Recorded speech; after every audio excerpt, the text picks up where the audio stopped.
Now, Zimbabwe also had representatives at that meeting. It's been struggling to revive its tourism sector. It has, of course, as you're probably aware, been battered by more than a decade of political uncertainty and economic chaos. Yasser Hakim spoke to the country's tourism minister about the challenges the sector currently faces and their future targets. Your Excellency, thank you very much for joining us on CCTV. You're welcome. So tell us first about how is the tourism industry in Zimbabwe?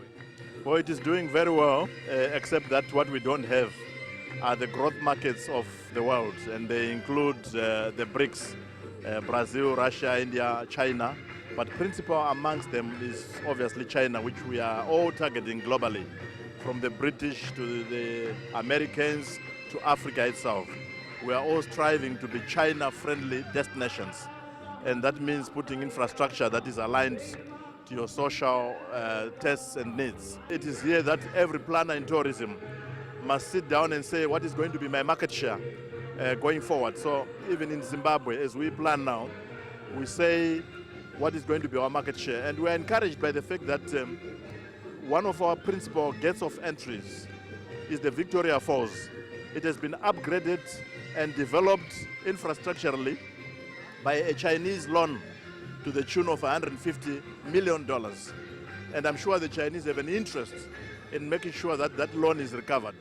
And it can only be recovered by making sure that there are enhanced arrivals and enhanced expenditure in the destination of Zimbabwe, principally in the Victoria Falls area.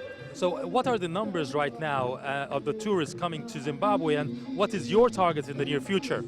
We would like, on the back of these investments that I've shared, which are Chinese investments, to see upwards of 500,000 to 1 million Chinese tourists by the year 2020.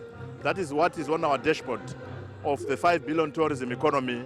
That is the vision that I've planted for Zimbabwean tourism going forward to year 2020. What are the challenges you face, and what do you expect out of the conference here in Luxor? We have traditional European markets that had deserted us in the past. We are working on a recovery strategy to make sure that we recover to 27% contribution, which is what they were before year 2000. And that involves a mix of basically dealing with the perception of the international consuming markets that Zimbabwe is not safe.